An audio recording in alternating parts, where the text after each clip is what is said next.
Good morning, everybody. Aaron Nagler here, Cheesehead TV, coming to you live on the social channels.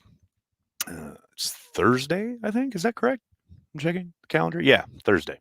Packers will be back on the practice field later this afternoon after placing a trio of players on injured reserve yesterday, two of which had already been reported. Raven Green was added with that shoulder injury. Time for that depth to step up. Tavon Austin, Anthony Rush, etc. Time for you gentlemen to come to the fore. Pretty fortuitous on Brian Gutekunst's part, got to say. Hello to everybody in the comments section. Good to see you all. Steven starting us off with Davante for Offensive Player of the Year. Yeah, it's quite possible. Andy, Nags, did you see Bakhtiari's retweet of Elton's post regarding his Pro Bowl vote? Which position, though?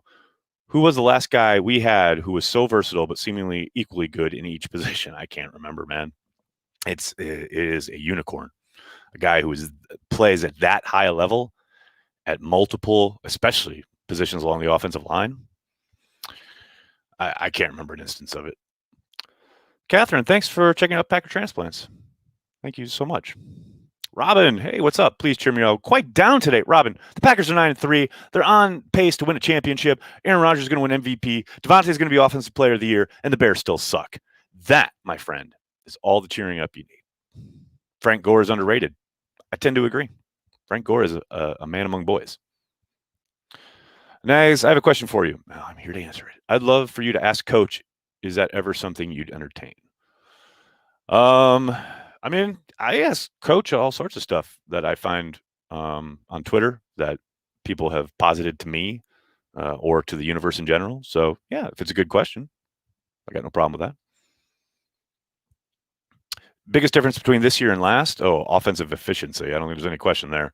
I know, clearly they've regressed on defense in a number of areas, including red zone defense is probably the most egregious, although that ship seems to be riding a little bit.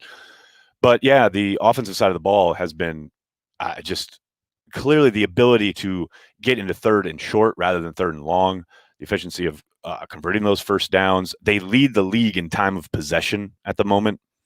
They have possessed the ball more than any other team. It's just, staying on the field and scoring points. Last year, we saw glimpses of it. We saw times where they would put things together and look pretty dangerous, but it was never with the consistency that they've done this year. That has been absolutely incredible. Can you just ask Coach thoughts?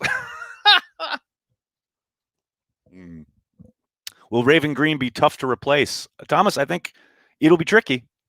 I do think they've done a lot as far as mixing and matching, and with their personnel being as disparate as it has been over the last 2 years, I don't think it's going to be the death knell, so to speak, that it seemed to be last year when Raven went out in week 3. They really seemed to be searching and or kind of lost at times without him. I think they've been so multiple this season already that, for better or for worse, I don't think it makes a humongous difference. I think they'll miss his physicality. They'll miss his sideline-to-sideline ability. There's no question he's done a really good job as far as diagnosing plays, not wasting steps and things of that nature. That's going to be hard to replicate, but they've got some young guys who hopefully, will be able to step in. Andrew, thanks to the super chat. Treader, but not on the same level as Jenkins. Oh, I mean, that's the thing. Treader played left tackle in Washington that one game and held up okay. I wouldn't say he played at a high level, though. He has the ability to go do that. No problem. Absolutely. No question. But not at the level Jenkins is doing. Not even close. Dustin, thanks for the super chat. Said last night on Transplants and curious on your take. Curious. Kiki has been coming into his own, and I think he can be a baller and break out. I love his pass rush on obvious passing downs. He's got to be more consistent in other areas. I've been saying that for a month, pretty much. I love him as a player. I liked the tape I saw, his college tape when they selected him. I think you've got to earn the right to rush the passer. That's what they always say, right? And if he plays more consistently on earlier downs, I think he'll get more opportunities because you see his quickness, his disruption. It's very real. On that play where he shares a sack with Gary, where they basically run into each other, he is so quick off the ball. I think he surprised Gary with how quick he was. But yeah, I do think he is coming into his own. Still need more consistency from him, though. Nuclear Family, thank you for the super chat. I love that NFL coaches and players seem to talk a lot now about mental health and being vulnerable, especially men. Is this new or did I not notice it? No, it's pretty new in the firmament of the NFL. Certainly something that has not been talked about a lot, if at all, in previous years. Why does Austin, this is classic Packer fan right here. Why does Sunday feel like a classic Packers letdown spot? Ford Field always gives me the creeps. That creep can roll, man. Devontae talked about it yesterday. You know, for whatever reason, for the last like 4 or 5 years, when they have gotten off the bus and started the game at Ford Field, they just have not arrived on time. They come out slow. They come out lethargic. That cannot happen on Sunday. I feel you. It does have a letdown possibility, opportunity kind of flying around it. But yeah, no, they got to come out all guns a-blazing, all gas, no fucking break.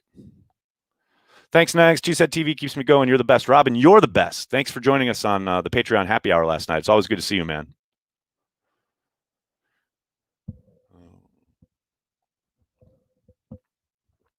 I can feel your anger. I like that. Bakhtiari ended up in the end zone with Jonesy and others blocking on this great TD run.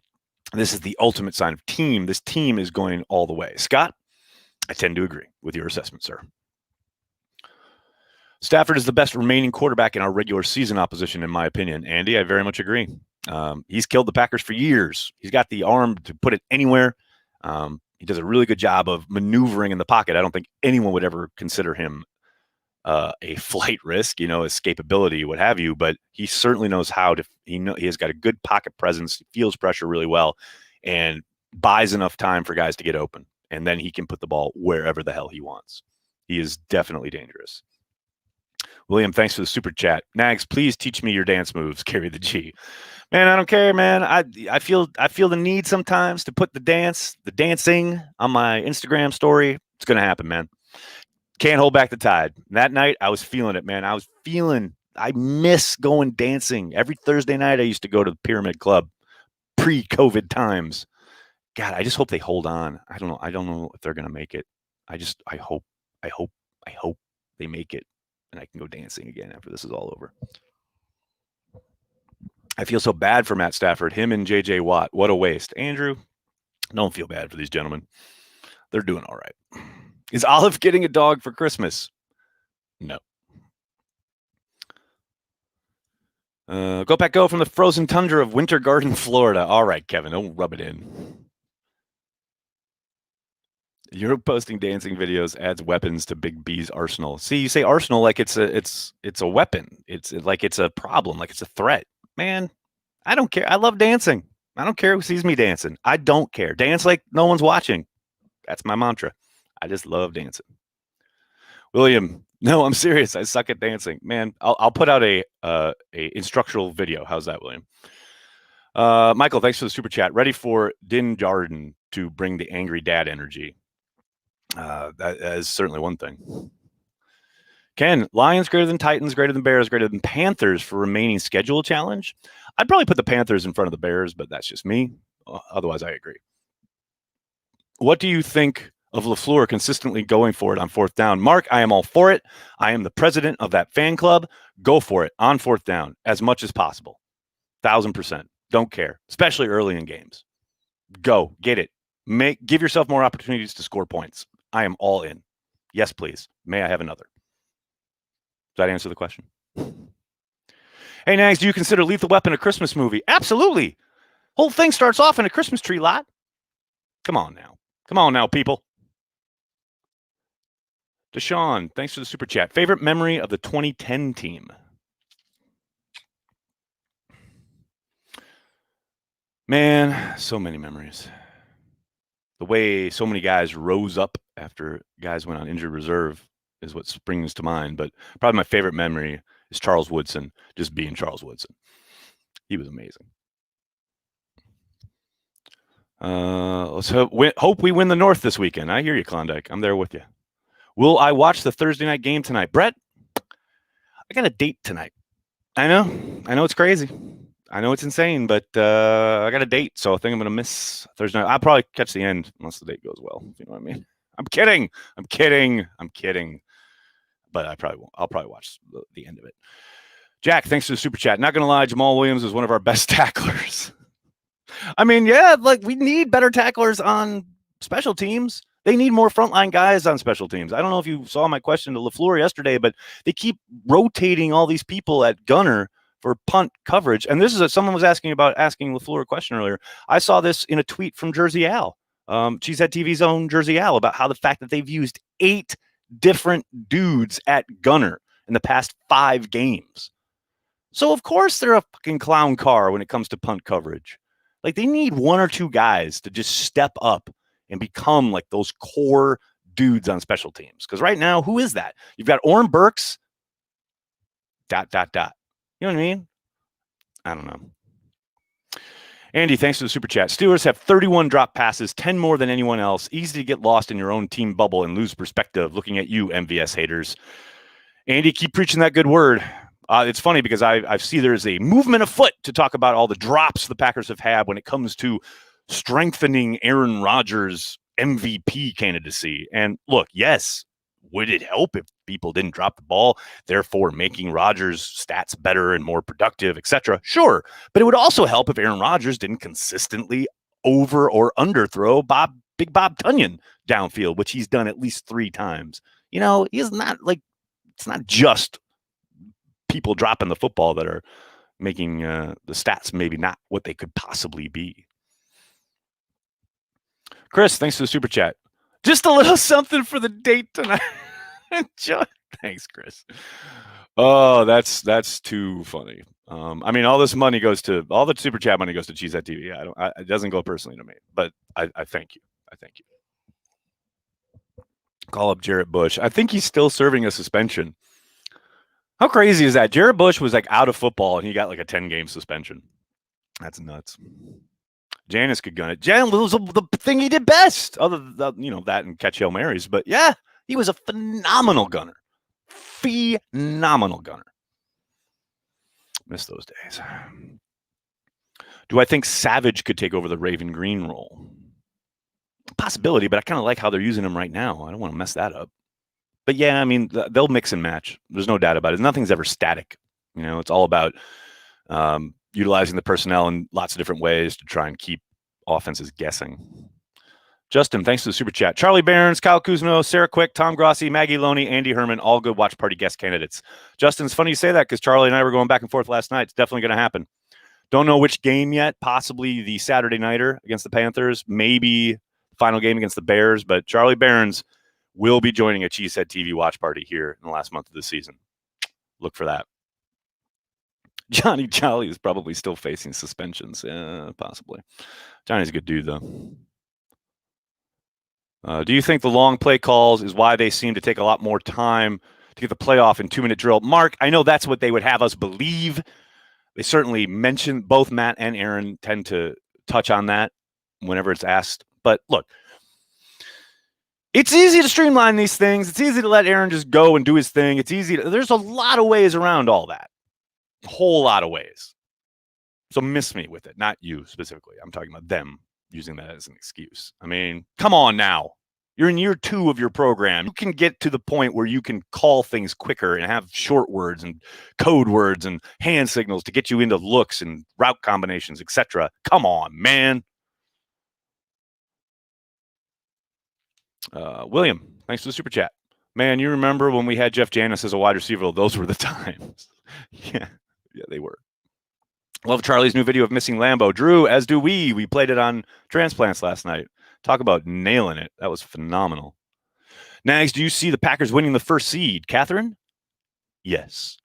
Yes, I do. Hi, Nags. Goot draft selection is starting to look good, so maybe that Jordan Love might be a cool pick in 4 years, no? Hey, it's a possibility. Maybe people should just let it play out. I don't know. Sean Gary's kind of coming into his own, right? Hey, maybe just let things play out a little bit. It's just me. It's just something I'm into.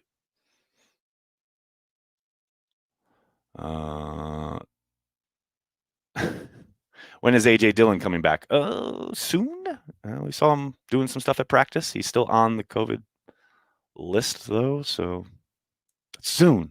That's all I got for you. Probably in the next couple days, I would think. Okay, that is the most random chat I've ever gotten. Kansas is scary.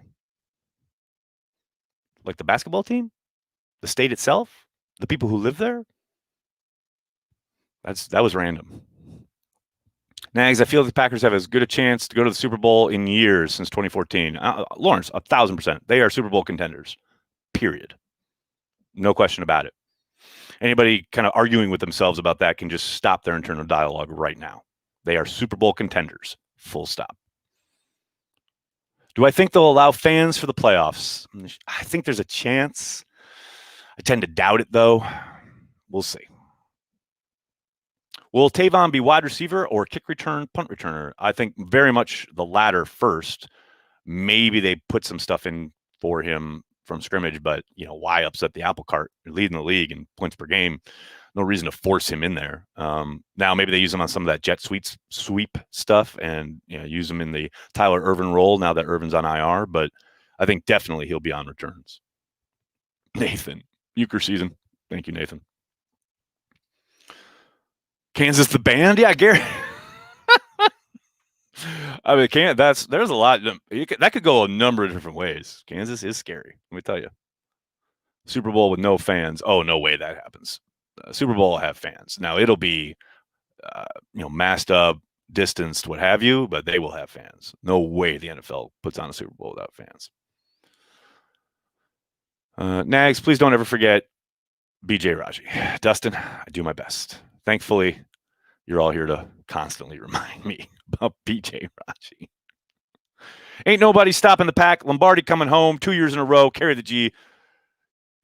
Christmas wishing. Matthew, I'm for it. I'm here for your Christmas wishes. Lewis, thank you for the super chat. What did you think of Runyon's play on his first career start? Go Pack Go. I thought he was more athletic than I expected him to be on some of the more taxing things they asked him to do in the zone scheme. But there were times when I think he got out over his pads a little bit and got taken advantage of.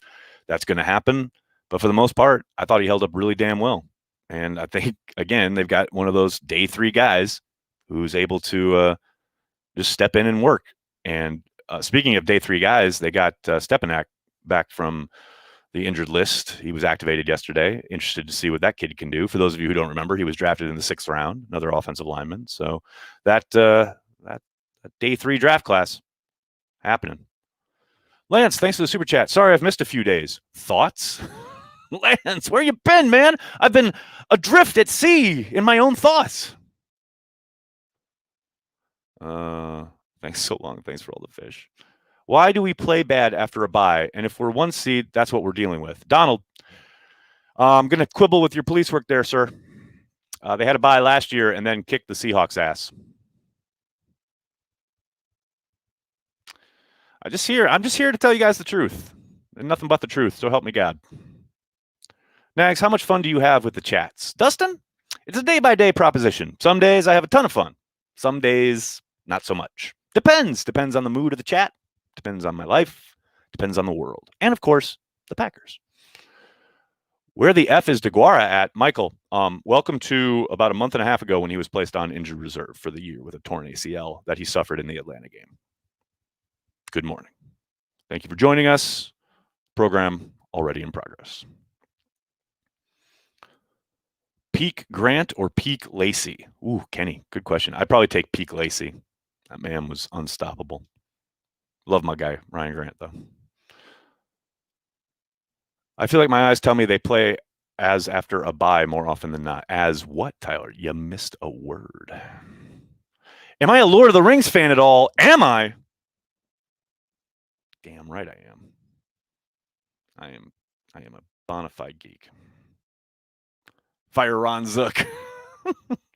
Bully, thanks, buddy. What's up, Aaron? You're the best. Have a great day. See? I get chats like that, and I'm cool, man. I'm ready to roll. And then I get, usually from Twitter, it's like, you're a loser. You're a clown. Blah, blah, blah. I'm like, yeah, thanks, coach.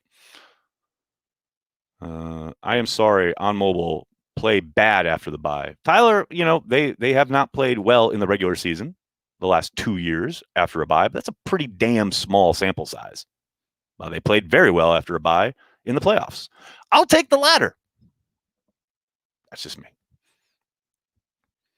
Remember when they tried to get Peppers a TD? Who would you like to see get a TD? Mark, yeah, that's one of those plays that looks great in practice. Aaron put a little too much mustard on that slant pass to Julius Peppers, I would say, down there in New Orleans. Who would I like to get a TD? Oh, man. Zadarius Smith. That's who I'd love to get a TD on an offensive play. Like a sluggo. Come on. How great would that be? My face would melt. Can we talk about Montana for a second? All right, now I'm done. I don't know if you're talking about the player or the state, but we're off the rails. I can't thank you guys enough for hanging out, talking Packers. Dustin with the final super chat. Wife saw the bank statement and all of Cheesehead TV. Pissed. Dustin, your support is greatly appreciated. Thank you, buddy. Thank you so much to everybody here hanging out, talking some Packers. They'll be back on the practice field this afternoon. We'll hear from Matt LaFleur later today. In the meantime, make sure you check out last night's Packer Transplants. Thanks to everybody who joined us on the Patreon happy hour last night. That was a ton of fun. If you want to join, it's always a good time. Patreon.com/CheeseheadTV. All we ask is $5 a month. It supports everything we do with the brand. Can't thank all of our patrons enough. It's amazing. We have a ton of fun. If you can't join Patreon, totally understand, but please just hit like on this video, subscribe to the channel, tell your friends, tell your family. Cheesehead TV. We are devoted to Green Bay Packers fans worldwide. Thanks a lot, everybody. Have a great day.